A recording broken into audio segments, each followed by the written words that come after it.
स्वागत है सभी का। आज हम अप्रैल माह के करंट अफेयर्स के बारे में डिस्कस करेंगे। ये दूसरा वीडियो है। इसके पहले हमने लगभग अधिकतर चीज़ों को कवर कर लिया है। इस वीडियो में हम पिछली चीज़ों को रिवाइज करते हुए बाकी चीज़ों पे बात करेंगे। तो चलिए शुरू करते हैं। इससे सबसे शुरू हमने देखा था अपॉइंटमेंट्स के बारे में, जिसमें इम्पोर्टेंट अपॉइंटमेंट्स में NASSCOM के अध्यक्ष के रूप में UV प्रवीण राव को चुना गया है। NCLT national complete law tribunal के अध्यक्ष के रूप में प्रकाश कुमार को चुना गया है। महानगर टेलीकॉम निगम लिमिटेड के मुख्य प्रबंध निदेशक के रूप में प्रवीण कुमार पुरवार को नियुक्त किया गया है। केयर के प्रबंध निदेशक और CEO के रूप में अजय महाजन को नियुक्त किया गया है। इसके बारे में हमने डिटेल में पिछले वीडियो में डिस्कस किया है।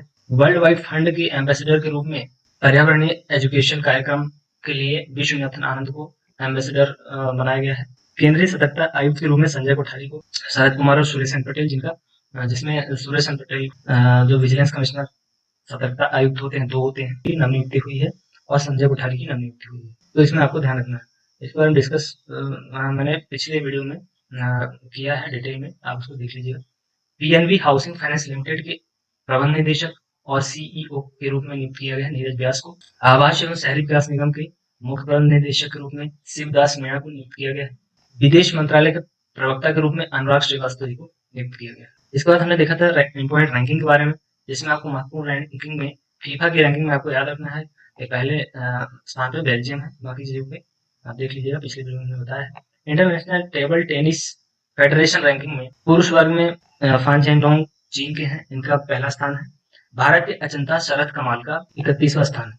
और इसमें ऐसा भी प्रश्न बन सकता है कि ये अचंता शरद कमाल जो है ये किस खेल से जुड़े हैं, तो आपको याद रखना कि टेबल टेनिस से जुड़े हैं। इसमें रैंकिंग ना पूछ के इस तरीके से भी प्रश्न पूछे जा सकते हैं। मणिका बत्रा किस खेल से जुड़ी है, तो टेबल टेनिस से जुड़ी है। साथ ही आप इनके रैंक को भी ध्यान में रख सकते हैं। टाइम्स हायर एजुकेशन रैंकिंग जो है जारी करती है विश्व की संस्थाओं को। तो इसमें second education of impact ranking में first university of Auckland New Zealand की यूनिवर्सिटी है, लाया है इसने। और IIT कानपुर जो है भारत की संस्था है, जो 97वें स्थान पे है।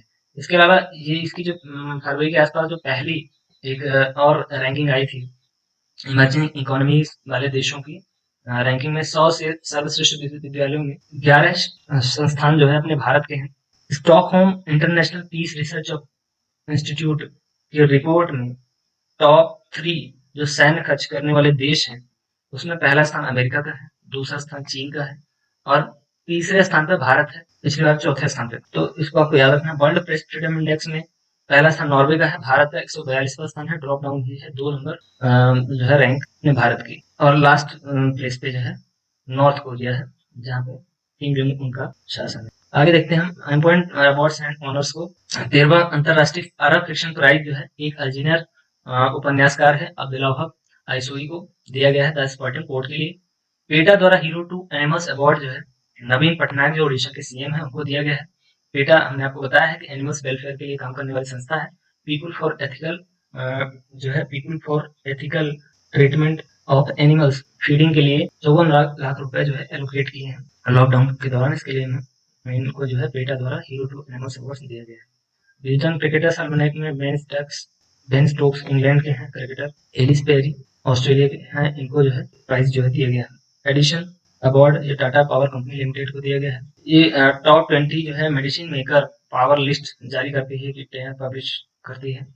तो इसमें टॉप 20 में किरण मजूमदार शो जो बायोकॉन की संस्था फार्मास्यूटिकल कंपनी, तो उसमें टॉप 20 में शामिल किया गया है इनको। इसके बारे में डिटेल मैंने पिछले वीडियो में बताया। आगे देखते हैं बुक्स एंड ऑथर्स के बारे में, जिसमें आपको सबसे इम्पोर्टेंट बुक्स याद रखना है। Shuttling to the top the story of PV Sindhu, ये B कृष्णा स्वामी द्वारा लिखित पुस्तक है, इसको आपको याद रखना है। इम्पोर्टेंट ऑब्चुरीज के बारे में बात करें अप्रैल माह की, इसमें आपको फिलिप वॉरेन एंडरसन की याद रखना है।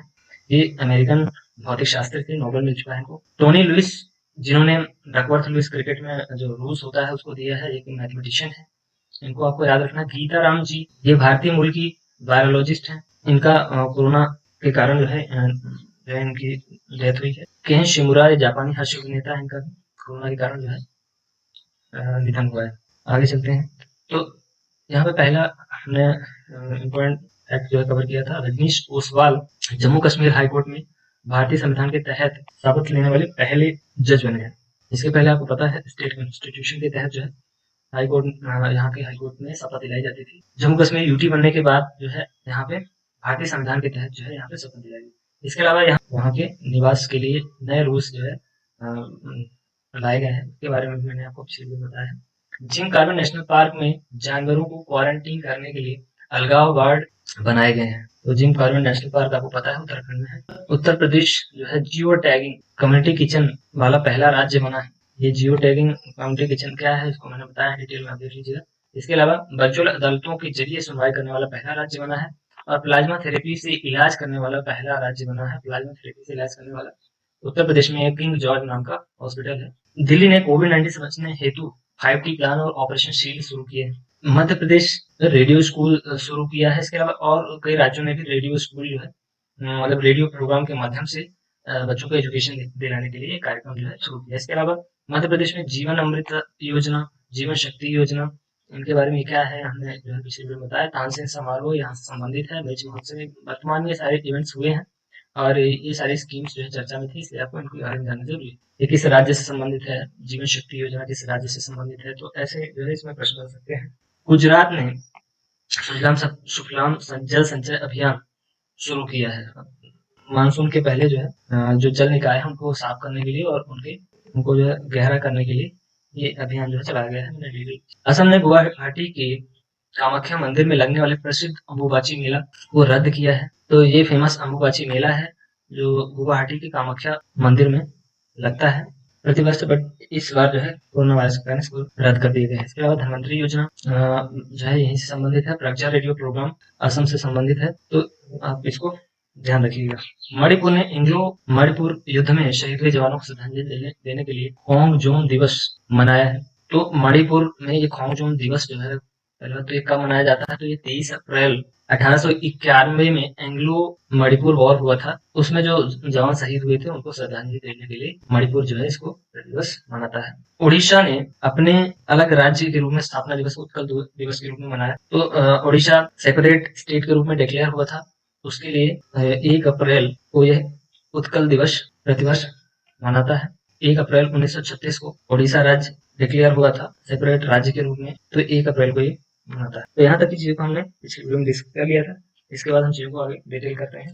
बॉर्डर रोड ऑर्गेनाइजेशन सीमा सड़क संगठन ने अरुणाचल प्रदेश में दापोरिजो पुल का उद्घाटन किया है। तो इसमें ऐसे प्रश्न बन सकता है कि दापोरिजो पुल जो है कहाँ से संबंधित है, किस राज्य से, किस क्षेत्र से, तो अरुणाचल प्रदेश से। पहली बात तो आपको ये याद रखना है। इसके अलावा अभी करंट की न्यूज में आपको बॉर्डर रोड ऑर्गेनाइजेशन के बारे में कई बार सुनने को मिला होगा कि LAC जो चीन और भारत की सीमा के बीच में LAC है, उसके लगभग अधिकतर कार्य को जो है बॉर्डर रोड ऑर्गेनाइजेशन को के द्वारा जो है सीमा में सड़क निर्माण पूरा कर लिया गया है। इसके अलावा इसके बारे में कई सारे विवादों पे भी चर्चा हो रही है, सीमा संबंधित विवादों के बारे में, तो उस पर हम फिर कभी चर्चा करेंगे। फिलहाल यहाँ पे अरुणाचल प्रदेश में दापोरिजो पुल के बारे में आपको कुछ पता होना चाहिए। तो ये दापोरिजो पुल जो है ये वैसे दापोरिजो स्थान के नाम से इसका नाम हुआ है। सुबनसिरी नदी पर जो ब्रह्मपुत्र की सहायक नदी है, जिसे सुबनसिरी को स्वर्ण नदी के नाम से भी जाना जाता है, तो ये ब्रह्मपुत्र की सहायक नदी है और यहाँ पे एक सुबनसिरी नाम का जिला है और यहाँ सुबनसिरी नदी बहती है और वहाँ दापोरिजो नाम का स्थान है जहाँ पे ये दापोरिजो पुल जो है बना है 430 फीट लंबा। तो इसको वैली पुल के नाम से भी जाना जाता है, तो आप इसको ध्यान रखिएगा। इसके अलावा मैंने बात किया बॉर्डर रोड ऑर्गेनाइजेशन ने लगभग अधिकतर रोड का कार्य LAC के चारों तरफ जो है LAC के किनारे किनारे कर लिया है। तो LAC आप मान लीजिए भारत चीन के मध्य जो है ये सीमा है। LOC नहीं है, ये LOC आपको पता है भारत पाक के बीच में। तो ये भारत चीन के बीच में सबसे लंबी सीमा है 4037 किलोमीटर की, लद्दाख से लेकर ये हिमाचल प्रदेश तक यहीं तक आती है। तो यहाँ पे आपको इतनी बातें फिलहाल याद रखना है। बाकी इसके बारे में बॉर्डर ऑर्गेनाइजेशन के बारे में और इससे संबंधित क्या क्या विवाद है, सारी चीजों के बारे में किसी अन्य वीडियो में हम चर्चा करेंगे। आगे चलते हैं। भारत सरकार ने कोरोना वायरस ट्रैकिंग ऐप जो है आरोग्य सेतु लॉन्च किया है। तो ये महत्वपूर्ण हो जाता है इसलिए क्योंकि ये बहुत ज्यादा चर्चा में था और सबसे ज्यादा डाउनलोड किया जाने वाला ऐप बन चुका है। 13 दिनों में इसने रिकॉर्ड तोड़ दिए थे, सबसे ज्यादा डाउनलोड इसके हो गए थे। और ये कोरोना वायरस ट्रैकिंग ऐप है, ये भारत सरकार का है आरोग्य सेतु ऐप, सभी लोग इसे परिचित याद रखें। अलावा इससे मिलते जुलते कुछ और भी राज्य सरकारों ने कुछ ऐप जैसे कोरोना वॉच ऐप कर्नाटक सरकार ने लॉन्च किया है। क्वारंटाइन मोबाइल ऐप जो है आईआईटी मुंबई के द्वारा लॉन्च किया गया। सरकार ने सांसदों के वेतन में 30% कटौती के लिए सांसद सदस्य अधिनियम 1954 में बदलाव का अध्यादेश पास किया है। मैंने इस पॉइंट में सारी चीजें आपको इंक्लूड कर दिया है कि 30% कटौती की जाएगी। तो ये कोरोना वायरस से प्रभावित पूरी अर्थव्यवस्था को रिवाइव करने के लिए सभी लोगों द्वारा, सभी जो है राज्य और केंद्र सरकार द्वारा जो है प्रयास किए जा रहे हैं, जिसमें मेंबर ऑफ पार्लियामेंट जो भी सांसद हैं उनके जो है वेतन से 30% कटौती की जाएगी। तो इसके लिए जो है अध्यादेश पास हुआ है। तो ये किस एक्ट में जो है बदलाव किया गया है, तो ये संसद सदस्य एक्ट 1954 में। तो इसको आपको याद रखना है। 6 अप्रैल को वर्धमान महावीर की जयंती मनाई गई। तो ये 2020 में जो है 6 अप्रैल को वर्धमान महावीर जयंती मनाई गई। इसमें जो है तिथि के अनुसार जो है इनकी जयंती मनाई जाती है। तो कौन सी तिथि को मनाई जाती है, तो इसमें आप जान लीजिए प्रतिवर्ष जो है शुक्ल पक्ष की त्रयोदशी को इनकी जयंती मनाई जाती है। तो इस बार जो है 6 अप्रैल को यह तिथि, इसलिए आपको डेट याद करना जरूरी हो जाता है कि जैसे इस वर्ष प्रश्न बन सकता है कि इस वर्ष किस तिथि किस डेट को मनाई गई महावीर की जयंती, भगवान महावीर की जयंती। ऐसे ही सेम प्रश्न जो है गौतम बुद्ध जी के लिए बनता है, तो ये मई में आएगी इनकी जो है तिथि। तो मई के करंट अफेयर्स में हम इनको कवर करेंगे गौतम बुद्ध को। तो यहाँ पे 6 अप्रैल को आपको याद रखना है कि 2020 में मनाई गई। तो यहाँ मैंने बताया शुक्ल पक्ष की त्रयोदशी को इनकी जो है शुक्ल पक्ष की त्रयोदशी को इनकी जयंती आती है। तो इस वर्ष जो है 6 अप्रैल को मनाई गई। इनका यदि जन्म के बारे में बात करें तो 540 ईसा पूर्व में बिहार के निकट एक जो है कुंडग्राम वैशाली स्थान पे कुंडग्राम जो है वैशाली नामक महाजनपद, इनका जन्म हुआ 540 ईसा पूर्व में। लिच्छवी राजा, लिच्छवी वंश के राजा सिद्धार्थ इनके पिता थे।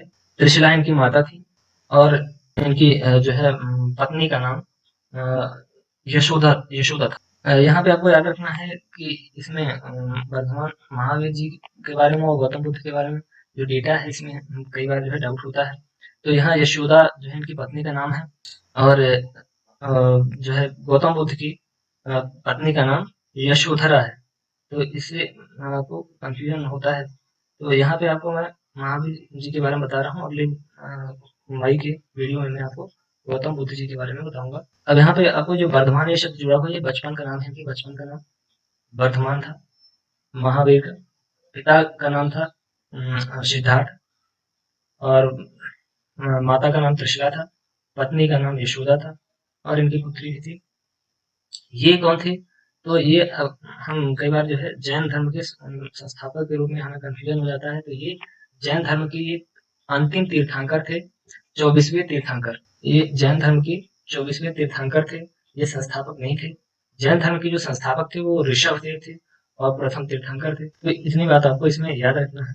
इनके बारे में और यदि बात करें तो उनको ज्ञान का बोध हुआ था जृंभिक के समीप जो है ऋजुपालिका नदी के तट पर साल वृक्ष के नीचे।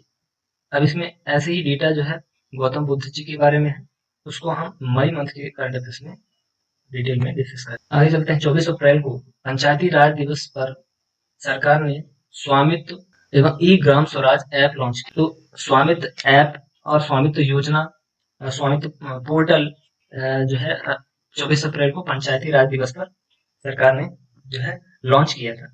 जो नवीनतम सर्वेक्षण पद्धतियों के माध्यम से जो ग्रामीण क्षेत्र हैं उनकी संपत्तियों की निगरानी के लिए और वहां की संपत्तियों का लेखा जोखा तैयार करने के लिए एक योजना है। उसमें जो है इनका उद्देश्य है, योजना के माध्यम से सरकार का उद्देश्य है गांव की जो संपत्ति का रिकॉर्ड है उसको बनाना और उस संपत्ति का मालिकाना हक जो है तय करना।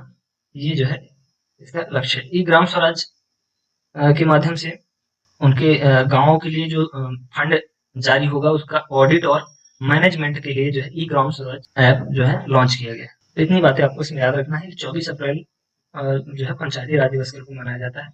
इस दिन इसके बारे में जो है कई सारी घोषणाएं जो है की गई थी। हाल ही में रिलायंस फाउंडेशन ने सबसे बड़े मुफ्त कार्यक्रम मिशन अन्ना सेवा की शुरुआत की है। तो यहाँ पे आपको सिर्फ इतनी बात याद रखना है कि किसी प्राइवेट संस्था द्वारा ये बहुत बड़ी जो है ये जो है मिशन अन्ना सेवा नाम की प्रवासी लोगों के लिए और लॉकडाउन के दौरान जो भी पीड़ित लोग थे उनको राहत के लिए ये जो है मुफ्त भोजन और सारी सुविधाएं जो है चालू की गई थी रिलायंस फाउंडेशन के द्वारा। तो मिशन अन्ना सेवा जो है किससे संबंधित है? तो ये रिलायंस फाउंडेशन से संबंधित है। किसी प्राइवेट कंपनी द्वारा ये इतनी बड़ी जो है सेवा शुरू की गई है, पहली बार, आपको याद रखना है। आगे चलते हैं। क्रिकेट इंडिया के ब्रांड एम्बेसडर रोहित शर्मा बने। इसके ब्रांड एम्बेसडर रोहित शर्मा बने। ये डिजिटली क्रिकेट किंगडम क्या है? डिजिटली ऑनलाइन एक प्लेटफॉर्म है, ऑनलाइन कह लीजिए क्रिकेट एकेडमी है। एक तरह का कोचिंग प्रोवाइड करती है खिलाड़ियों के लिए, कोच के लिए और एकेडमी के लिए भी, जो स्पोर्ट्स से रिलेटेड एकेडमी है उनके लिए भी एक कंप्लीट ऑनलाइन प्लेटफॉर्म है। तो किंगडम के जो ब्रांड एम्बेसडर है वो रोहित शर्मा है। इसको आपको याद रखना है कि जो है बैडमिंटन वर्ल्ड फेडरेशन के आई एम बैडमिंटन, मैं बैडमिंटन हूँ अभियान कैंपेन का ब्रांड एम्बेसडर पीवी सिंधु को बनाया गया है। इसके अलावा मैंने अभी आपको बताया कि पीवी सिंधु के बारे में एक पुस्तक है शटलिंग टू द टॉप, तो इसको भी आपको याद रखना है। साथ ही बैडमिंटन वर्ल्ड फेडरेशन का आई एम बैडमिंटन कैंपेन का ब्रांड एम्बेसडर इनको बनाया गया, ये भी आपको याद रखना है। अमेरिका ने अलास्का में होने वाले बहुपक्षीय हवाई अभ्यास रेड फ्लैग के चरण 1 को रद्द किया। ये लार्जेस्ट मतलब मल्टीलैटरल है, बहुपक्षीय हवाई अभ्यास है, अलास्का में होने वाला था, अमेरिका के अलास्का में। इसमें जो है इंडो यूएस के साथ, मतलब इंडियन और यूएस के साथ साथ नाटो सदस्य जो भी हैं, मतलब नाटो के जो 30 सदस्य हैं, वो सभी जो है यहाँ पे भाग लेते हैं इस मल्टीलेटरल एयर एक्सरसाइज में। तो ये बहुत ही महत्वपूर्ण जो है हवाई अभ्यास है। रेड फ्लैग, तो इसको आपको याद रखना है। ये इंडो यूएस एंड नाटो भाग लेते हैं इस अभ्यास में, और ये इसलिए भी महत्वपूर्ण है क्योंकि इसमें इंडिया के सुखोई विमान, जो सुखोई SU-30 है, वो लड़ाकू जेट विमान जो है शामिल होने वाला था। अब ये जो है कोरोना के कारण रद्द हो चुका है। आगे चलते हैं। गूगल ने दृष्टिबाधित लोगों के लिए टॉक बैक नामक ब्रेल कीबोर्ड लॉन्च किया है। तो ये आपको याद रखना है, बस जस्ट इंफॉर्मेटिव क्वेश्चन है। दृष्टिबाधित लोगों के लिए टॉक बैक नामक ब्रेल कीबोर्ड जो है लॉन्च किया है। आईसीआईसीआई ने अपने बैंक ग्राहकों के लिए वॉइस बैंकिंग सर्विस लॉन्च की है। उसमें वॉइस बैंकिंग सर्विस आपको डिजिटली ये सुविधा जो है प्रदान की गई है आईसीआईसीआई बैंक द्वारा। इसके अलावा आईसीआईसीआई बैंक ने इसके पहले व्हाट्सएप बैंकिंग भी शुरू की थी, तो इसको भी आपको ध्यान रखना है। फेसबुक ने ग्रुप वीडियो चैट के लिए मैसेंजर रूम्स नामक नया फीचर शुरू किया है। तो ये तो हो गया, आप ध्यान रख सकते हैं। ये जरूरी इसलिए भी हो जाता है क्योंकि यहाँ जूम वीडियो ऐप और उसके से संबंधित जो है कंट्रोवर्सी जो है चर्चा में थी। तो लगभग उसी तरह के फीचर्स जो है फेसबुक ने प्रोवाइड किया था। याद रखना है, चर्चा का विषय था, मैंने इसको शामिल कर दिया है। इसके अलावा मोर टुगेदर और वी थिंक डिजिटल कैंपेन भी शुरू किया था। तो ये वी थिंक डिजिटल कैंपेन या मोर टुगेदर कैंपेन ये किसने शुरू किया था या किस कंपनी से संबंधित है, किससे संबंधित है, इस तरह से प्रश्न पूछा जा सकता है। तो इसमें आप बिल्कुल भी नहीं सोच पाएंगे कि जो है फेसबुक से संबंधित है। मोर टुगेदर वी थिंक डिजिटल, इसमें आप जियो वगैरह को आप लगा सकते हैं, इसलिए आपको कंफ्यूज करने के लिए इस तरह से प्रश्न पूछे। तो ये we think digital campaign, more together campaign, ये जो है फेसबुक ने चालू किए थे। साथ ही साथ आपको याद रखना है लिब्रा नामक की एक डिजिटल करेंसी भी फेसबुक ने लॉन्च की, तो ये आपको याद रखना है। आगे चलते हैं। नासा ने सौर कणों के अध्ययन हेतु सनराइज मिशन, सोलर पार्टिकल्स के अध्ययन के लिए सनराइज मिशन लॉन्च किया है। तो ये बहुत ही महत्वपूर्ण है, नासा ने लॉन्च किया है, इसको आपको याद रखना है। इसके अलावा यदि बात करें तो यहाँ पे मैंने लिखा एक्सो प्लैनेट, नासा ने एक एक्सो प्लैनेट भी खोजा था, कुछ समय पहले की बात है। केपलर 164-9c इसका नाम दिया गया था। ये पृथ्वी से लगभग 300 प्रकाश वर्ष दूर है। तो पृथ्वी के आकार का ये इम्पोर्टेंट इसलिए है क्योंकि ये पृथ्वी के आकार का जो है एक एक्सो प्लैनेट है। एक्सो प्लैनेट मतलब ये बाह्य ग्रह है, बहिर्ग्रह है। अब ये बाह्य ग्रह क्या होता है? यहाँ बाह्य ग्रह से हम जो है कंफ्यूज हो सकते हैं। बाह्य ग्रह हम सौर मंडल में भी सुनते हैं, तो ये वो वाला बाह्य ग्रह नहीं जो है, इसका मतलब ये हुआ कि सौर मंडल से बाहर है। सौर मंडल से बाहर जो भी ग्रह होते हैं उनको एक्सो प्लैनेट बोलते हैं। अब यहाँ बाह्य ग्रह एक जगह आता है, जब आप जो है सौर मंडल पढ़ते हैं, उसमें जो बृहस्पति के बाद के जो ग्रह होते हैं उनको बाह्य ग्रह बोला जाता है, अथवा बृहस्पति ग्रह बोला जाता है। जैसे बुध, शुक्र, पृथ्वी, मंगल, ये जो है इनर प्लैनेट कहलाते हैं। इनर प्लैनेट या आंतरिक ग्रह या टेरेस्ट्रियल पार्थिव ग्रह इनको बोला जाता है। इसके बाद जो बृहस्पति, शनि, अरुण, वरुण, ये जो ग्रह हैं, इन्हें जोवियन प्लैनेट या बृहस्पति ग्रह अथवा बाह्य ग्रह जो है, बाह्य ग्रह बोला जाता है। तो ये अलग बाह्य ग्रह है, इसको आउटर प्लैनेट बोलते हैं इंग्लिश में। बट ये एक्सो प्लैनेट जो है, ये बहिर्ग्रह, इसका मतलब एक्सो प्लैनेट जब भी बात आएगी तो आप ये समझेंगे ये सोलर जो सौर मंडल है उससे बाहर के ग्रह को जो है एक्सो प्लैनेट बोलते हैं। ये आउटर प्लैनेट का मतलब हुआ बृहस्पति ग्रह जो भी होते हैं, मतलब बृहस्पति के बाद वाले ग्रह, उनको आउटर प्लैनेट बोलते हैं। इतनी बातों को ध्यान रखना। आगे चलते हैं। चीन ने अपने मंगल अन्वेषण मिशन का नाम तियानवेन-1 रखा है। तो तियानवेन-1 जो है मंगल अन्वेषण मिशन जो है चीन का है, इसको आपको याद रखना है। तो ये इस, इसके पहले जो है 2011 में इनका जो मंगल अन्वेषण मिशन था चीन का, ये असफल हो गया था। फिर से इन्होंने जो है इसको भेजने की योजना बनाई, भेजने के लिए तैयार किया है। तो ध्यान दीजिए कि ये मंगल अन्वेषण मिशन है, मतलब इसमें जो है ऑर्बिटर के अलावा भी उसमें रोवर वगैरह भी लगे रहेंगे, मतलब अन्वेषण यहाँ पे एक्सप्लोरेशन किया जाएगा। मार्स एक्सप्लोरेशन मिशन इसको बोला जाता है। जबकि अपना जो मार्स मिशन था जिसको मोम कहते हैं, तो वो मार्स मिशन था ओनली, मतलब उसके साथ में सिर्फ ऑर्बिटर था जो उस प्लैनेट के बाहर चक्कर लगा के सारी चीजों को इमेजिंग के थ्रू जो है सारे डेटा को भेजेगा। जबकि ये एक्सप्लोर करेगा, मतलब वहां पे प्लैनेट में उतर कर और वहां की चीजों को सारी चीजों को सारे डेटा को कलेक्ट करेगा। तो ये मार्स एक्सप्लोरेशन मिशन है। जबकि अपना जो मॉम मतलब मार्स ऑर्बिट मिशन था वो मंगल मिशन था ओनली। तो ये भारत का मार्स मिशन जो है कब भेजा गया था, तो ये 5 नवंबर 2013 में भेजा गया था और ये पहुंचा था 24 सितंबर 2014 को। तो ये सफल हुआ था अपना मार्स मिशन। जबकि अभी ये चीन का मिशन सफल नहीं हुआ था, 2011 में इन्होंने भेजने का प्रयास किया था। तो इसने और उसको मॉडिफाई करके एक्सप्लोरेशन मिशन जो है उसको बनाया है और वहां पे भेजेंगे ऑर्बिटर को भी और साथ ही साथ उसका रोवर भी उसको लैंड कराएंगे। तो इसमें आगे देखने वाली बात होगी कि ये सब बेहतर कि नहीं। ईरान ने अपना पहला सैन्य उपग्रह नूर प्रेक्षित किया है। तो ये थोड़ा जरूरी इसलिए हो जाता है कि कुछ महीने पहले आपने जो है अमेरिका और ईरान के बीच है तनाव की बातें जो है खबरों में देखी होगी। इसी बीच जो है पहला सैन्य मिलिट्री सैटेलाइट जो है ईरान ने प्रेक्षित किया। तो इसके बाद जो है अमेरिका ने इस पर जो है प्रश्न उठाया था, जो कि यूएन के परमाणु कार्यक्रम परमाणु संबंधित जो ट्रीटी है उसमें जो है ईरान शामिल है। इसके लिए जो है अमेरिका ने इस पे जो है सवाल उठाया था।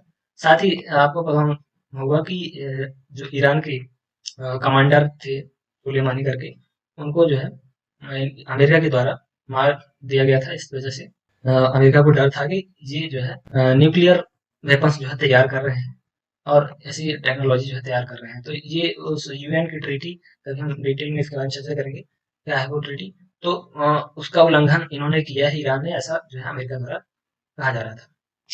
आगे चलते हैं। हाल ही में ओपेक संगठन देशों एवं रूस के मध्य विवाद और तेल के दाम की खबरें जो है चर्चा में थी। ओपेक और रूस के मध्य विवाद के कारण तेल के दाम बहुत डाउन हो गए थे, अब फिर से बढ़ गए हैं। उस टाइम पे जो है तेल के दाम जो है डाउन हो गए थे। तो ये चर्चा का विषय था। ओपेक संगठन जिसको जो है लीड करता है सऊदी अरब, और जो रूस जिसको लीड करता है ओपेक प्लस करके एक संगठन है। तो इनको जो है ओपेक संगठन द्वारा कुछ बातें बोली गई थी तेल उत्पादन से संबंधित, जिनको रूस ने मानने से इनकार कर दिया था प्राइस से रिलेटेड। उसके बाद जो है तेल के दाम जो है डाउन हो गए थे। तो ये कई सारे न्यूज जो है डिटेल में चर्चा करेंगे, बहुत इनके बारे में टाइम हो जाएगा, इसलिए आप इनके बारे में फैक्चुअल चीजों को कवर करिए। ओपेक क्या है? Organization of Petroleum Exporting Countries, जिसका मुख्यालय वियना ऑस्ट्रिया में है। इसके 13 सदस्य हैं, इससे पहले 14 थे, तो ये आपको इसमें याद रखना है। भारतीय मूल के ऋषि सुनक ब्रिटेन का विदेश मंत्री तथा लीजा नंदी को छाया विदेश मंत्री के रूप में नियुक्त किया गया है। तो ऋषि सुनक जो है भारतीय मूल के हैं, इनको ब्रिटेन का फॉरेन मिनिस्टर जो है नियुक्त किया गया है। तो ये छाया विदेश मंत्री क्या है? आपको ये छाया कैबिनेट से रिलेटेड आपको मैं कुछ बात बताता हूँ। ये शैडो कैबिनेट मिनिस्टर क्या होता है? तो ये शैडो कैबिनेट मिनिस्टर एक संसद प्रणाली है जो ब्रिटेन में है। इसमें जो भी पार्टी सरकार में है, उसके अलावा जो विपक्ष में लोग हैं, तो विपक्ष में भी उसी तरह के मंत्रालय बनाए जाते हैं जिस तरह सरकार में है। और सरकार जो भी कार्य करती है उसी कार्य को वो शैडो कैबिनेट भी करके दिखाता है कि इस तरीके से इस कार्य को और भी बेहतर किया जा सकता है। इससे क्या है, विपक्ष की भूमिका की वजह से जो है उसमें विकास में, देश के विकास में मदद मिलती है। इससे समझ सकते हैं कि जिस तरह सरकार में कैबिनेट बनता है, उसी तरह से विपक्ष भी अपना एक कैबिनेट बनाता है जिसको शैडो कैबिनेट बोलते हैं। तो ये ब्रिटेन में ये प्रणाली लागू है। यहाँ पिछले मोदी सरकार में, मोदी के कार्यकाल में ये शैडो कैबिनेट को यहाँ पे लाने की बात हुई थी। आगे चलते हैं। यूएसए में 50 वर्ष से प्रकाशित हो रहे इंडियन अब्रॉड नामक भारतीय साप्ताहिक अखबार जो था ये बंद हो गया है। तो ये 50 वर्ष से प्रकाशित हो रहा था यूएसए में, वहाँ के जो भारतीय निवासी हैं उनके लिए। तो इसको आपको याद रखना। दुनिया के सबसे वृद्ध जीवित पुरुष बॉब बेटन को बनाया गया है। तो सबसे वृद्ध जीवित पुरुष बॉब बेटन बने हैं। इनकी उम्र है 112 वर्ष। ब्रिटेन के निवासी हैं। इसके पहले जापान की चित्तेसु पतंगे थे, उनकी डेथ हो गई। उसके बाद जो है बॉब बेटन बन गए। आगे चलते हैं। भारत के विदेश मंत्री ने ब्रिक्स विदेश मंत्रियों से वीडियो कॉन्फ्रेंसिंग से बैठक की। तो इस समय सारे जो सम्मेलन हो रहे हैं अभी, तो फिलहाल ये ब्रिक्स का ध्यान दीजिएगा। ये ब्रिक्स का ओपन मतलब आपात बैठक है। ये सारे आपात बैठक कई सारी हुई हैं कोरोना काल के दौरान। तो ये ब्रिक्स विदेश मंत्रियों की ये बैठक है, वो ब्रिक्स का शिखर सम्मेलन नहीं है। तो ये जो है वीडियो कॉन्फ्रेंसिंग के थ्रू बैठक हुई है।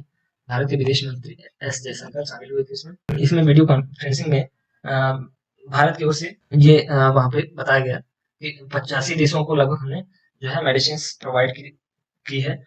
और यहाँ पे एक बात और जो है भारत द्वारा कही गई कि इसमें संयुक्त राष्ट्र सुरक्षा परिषद है, उसमें सदस्यता की बात जो है कही गई। तो भारत की तरफ से ये दो बातें कही गई। साथ ही साथ इसमें जो भी सभी देशों ने, सभी विदेश मंत्रियों ने जो शामिल हुए थे, उसमें कोरोना से निपटने के लिए लगभग सारी बातें की गई थी। ब्रिक्स के बारे में बात करें तो ये स्थापना इसकी 2009। ब्राजील, रसिया, इंडिया, चाइना, साउथ अफ्रीका इसके सदस्य हैं। कहीं आपको ये ब्रिक्स से रिलेटेड बात मिल जाती है, 2006 में इसकी स्थापना मिल जाती है, कहीं 2009 मिल जाती है। तो यहाँ पे इसके बारे में मैं आपको बता दूं। पहले ये जो है ब्रिक्स ब्राजील, रसिया, इंडिया, चाइना ओनली था।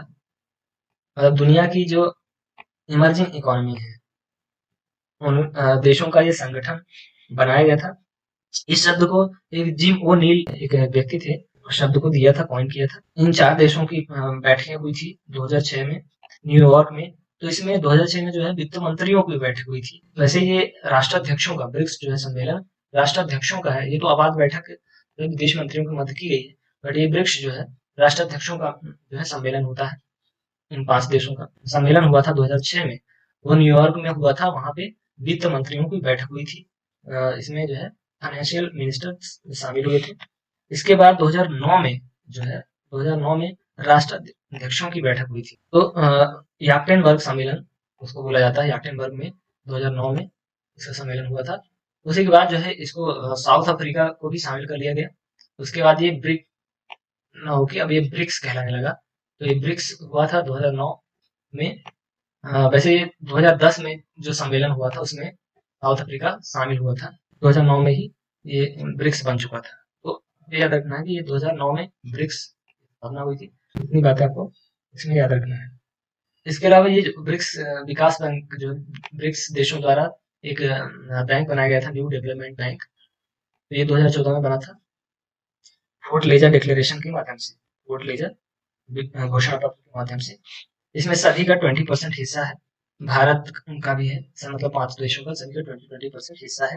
भारत ने इसमें $100 बिलियन जो है इसमें रखा है। तो इतनी बातें आपको इसमें याद रखना है। इसका मुख्यालय जो है शंघाई चीन में है। इसके अलावा यदि बात करें इसके शिखर सम्मेलन के बारे में, तो इसका 11वां जो शिखर सम्मेलन हुआ है 2019 में, वो ब्राजीलिया में हुआ है, ब्राजील। और जो 12वां होगा मतलब 2020 का, वो पीटर्सबर्ग में होगा। आगे चलते हैं। भारत की वित्त मंत्री G20 के वित्त मंत्री और केंद्रीय बैंक गवर्नरों की वर्चुअल मीटिंग में शामिल हुई। भारत की वित्त मंत्री निर्मला सीतारमण G20 की ये भी आपात बैठक थी उसी तरीके से। वित्त मंत्री और केंद्रीय बैंक गवर्नरों की वर्चुअल मीटिंग में शामिल हुई। तो G20 की स्थापना 26 सितंबर 1999 को हुई थी। भारत G20 का सदस्य है, ये भी बात आपको याद रखना है। इसके अलावा भारत 2022 में G20 की अध्यक्षता करेगा। भारत ने पाकिस्तान द्वारा आयोजित सार्क के स्वास्थ्य मंत्रियों की वीडियो कॉन्फ्रेंस में, ये सार्क क्या है, south Asian association for regional cooperation, दक्षिण बोलते हैं इसको शॉर्ट में। स्थापना इसकी हुई थी 8 दिसंबर 1985 को। इसमें सदस्य देश 8 है। इसके अतिरिक्त यदि बात करें सार्क के हेडक्वार्टर की, तो हेडक्वार्टर इसका काठमांडू नेपाल में है। इसकी जो है स्थापना हुई थी ढाका बांग्लादेश में, बट इसका हेडक्वार्टर जो है काठमांडू नेपाल में है। और सदस्य देश पहले 7 थे, 2007 में अफगानिस्तान भी शामिल हो गया, उसके बाद 8 हो गए। आसियान और ये south Asian association for regional cooperation के फुल फॉर्म में कंफ्यूज नहीं होइएगा। आसियान जो है association of south east Asian nation है, और ये south Asian association for regional cooperation. आगे चलते हैं। केंद्रीय पर्यावरण, वन और जलवायु परिवर्तन मंत्री ने 11वें पीटर्सबर्ग जलवायु संवाद में भाग लिया। उसमें जो है शामिल हुए थे संवाद में केंद्रीय पर्यावरण और जलवायु परिवर्तन मंत्री जो है कौन, प्रकाश जावड़ेकर जी। तो इसमें जो है 30 देशों ने भाग लिया, और इसमें जर्मनी ने अध्यक्षता की थी। उसके सहयोगी देश जो है ब्रिटेन था, सह अध्यक्षता बोल सकते हैं, जर्मनी और ब्रिटेन ने की। ये 2010 में, चूंकि ये 11वां है, तो 2010 में जो है इसकी स्थापना हुई थी। 2010 से शुरू हुआ था, में आया था। तो ये 2010 से जो है जर्मनी में ही आयोजित किया जा रहा है।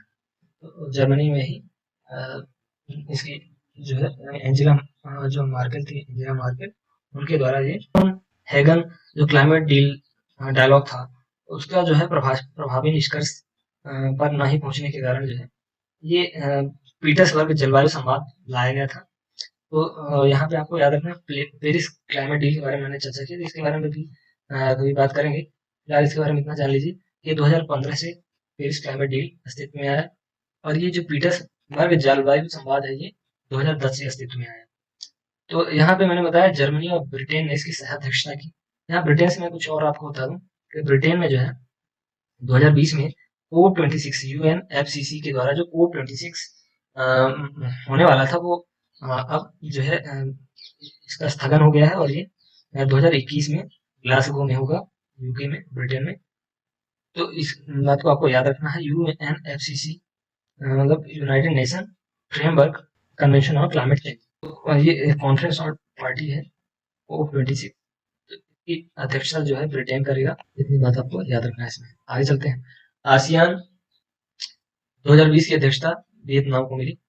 तो आसियान जो है मैंने बता दिया अभी, association of south east Asian nation, ये दक्षिण पूर्वी देशों का संगठन है। तो 2020 की अध्यक्षता वियतनाम को मिली है।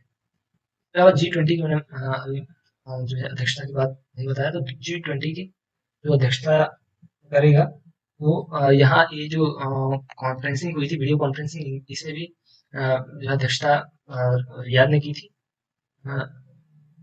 जो वर्चुअल मीटिंग हुई थी। और इसमें भी जो है अब अगली जो मीटिंग होगी 2020 की, वो 21 नवंबर को, वो भी रियाद ही करेगा। इसके अलावा जो 2019 की 19 का जो सम्मेलन हुआ था, वो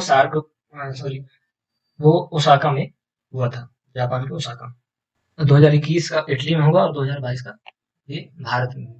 तो ये 2000 जो G20 के बारे में। आसियान के बारे में बात करें तो ये आसियान की स्थापना 8 अगस्त 1969 को 1969 जकार्ता इंडोनेशिया में इसका हेडक्वार्टर है। सदस्य देश 10 है। तो इसके बारे में आपको इतनी बातें याद रखनी। Institute for Economic and Peace ने वार्षिक वैश्विक आतंकवाद सूचकांक 2020 जारी किया, जिसमें भारत का स्थान 7वां है। तो इसमें याद रखना है। तो ये थोड़ा शॉकिंग इंडेक्स है, सर्वे है। 7वां स्थान जो है वैश्विक आतंकवाद सूचकांक में शामिल कर दिया गया। इसके पीछे भी बहुत सारी बातें हैं, कभी हम इसके बारे में डिस्कस करेंगे। तो इसमें अफगानिस्तान को पहला स्थान दिया गया है, इराक दूसरा, नाइजीरिया, सीरिया, पाकिस्तान, सोमालिया, इसके बाद जो है भारत का स्थान है इसमें। तो लास्ट बायोकॉन के अध्यक्ष किरण मजूमदार शॉ को हमने वहाँ पे पुरस्कार एवं सम्मान में ये बात कर लिया है। तो बायोकॉन के अध्यक्ष किरण मजूमदार शॉ को टॉप 20 बायोफार्मा व्यक्तियों की सूची के बारे में। अब अप्रैल माह के कुछ प्रमुख दिवस और उनकी थीम के बारे में बात करते हैं। तो 7 अप्रैल को जो है विश्व स्वास्थ्य दिवस जो है मनाया जाता है, WHO की स्थापना दिवस के में 7 अप्रैल को 1948 को WHO की स्थापना हुई थी। उसके लिए जो है ये विश्व स्वास्थ्य दिवस 1948 में इसकी स्थापना हुई थी WHO की, बट 1950 से ये जो है स्वास्थ्य दिवस मनाना शुरू हुआ है। तो विश्व स्वास्थ्य दिवस की जो थीम है वो सपोर्ट नर्सेस एंड मिडवाइफ्स। ये बहुत ही महत्वपूर्ण थीम है, क्योंकि इस कोरोना के दौरान जो है नर्सेस और मिडवाइफ्स का जो है बहुत ही इम्पोर्टेंट रोल है। 14 अप्रैल को राष्ट्रीय अग्निशमन सेवा दिवस मनाया जाता है। इसका जो थीम था समान समानम अग्नि शरणम अग्नि, ये जो है इसकी थीम थी। अप्रैल को विश्व हीमोफीलिया दिवस मनाया गया। इसकी थीम थी ग्रिड प्लस इन्वॉल्व, ये भी महत्वपूर्ण है, इसको आपको याद रखना है। 18 अप्रैल को विश्व विरासत स्थल दिवस मनाया जाता है। इसकी थीम थी shared cultures, shared heritage and share responsibility. विश्व विरासत स्थल के बारे में मैंने कंप्लीट वीडियो बनाया है, यहाँ आई बटन क्लिक करके या डिस्क्रिप्शन बॉक्स में आप जाके देख लीजिएगा। 22 अप्रैल को अंतर्राष्ट्रीय पृथ्वी दिवस या विश्व पृथ्वी दिवस मनाया जाता है। कल इसकी जो थीम थी इस वर्ष क्लाइमेट एक्शन, ये भी मुझे याद रखना। 23 अप्रैल को विश्व पुस्तक एवं कॉपीराइट दिवस। तो एक केएल भागा का मतलब आप नहीं समझ पा रहे होंगे, ये कुआलालंपुर जो है, कुआलालंपुर यहाँ पे इसका मतलब है कुआलालंपुर। ये कुआलालंपुर मलेशिया की कैपिटल है, वहाँ पे इस वर्ष जो है ये दिवस मनाया गया। उसकी थीम भी रखी गई केएल बाका केयरिंग थ्रू रीडिंग। 25 अप्रैल को विश्व मलेरिया दिवस मनाया गया, जिसकी थीम रखी गई zero malaria starts with me, ये भी महत्वपूर्ण है, आपको याद रखना है। 26 अप्रैल को जो है विश्व बौद्धिक संपदा दिवस मनाया गया, जिसकी थीम थी innovate for a green future. इतने इम्पोर्टेंट डेज और थीम थी इस वर्ष अप्रैल माह की। इसमें आपको ये 7 अप्रैल वाली मुख्य रूप से याद रखना, भूलना नहीं है। 17 अप्रैल की विश्व हीमोफीलिया दिवस के बारे में बताएंगे। हीमोफीलिया जो है और जो है एनीमिया, ये दोनों अलग अलग चीजें हैं। तो रक्त अल्पता दिवस, एनीमिया डे भी मनाया जाता है और हीमोफीलिया डे भी मनाया जाता है। तो ये इसकी थीम, और 18 अप्रैल इसकी थीम याद रखना है महत्वपूर्ण रूप से। अब विश्व मलेरिया दिवस की तो आज के इतना ही। जल्दी इसके बारे में अगले मंथ की करंट अफेयर्स के बारे में बताएंगे और उन चीज़ों को थोड़ा और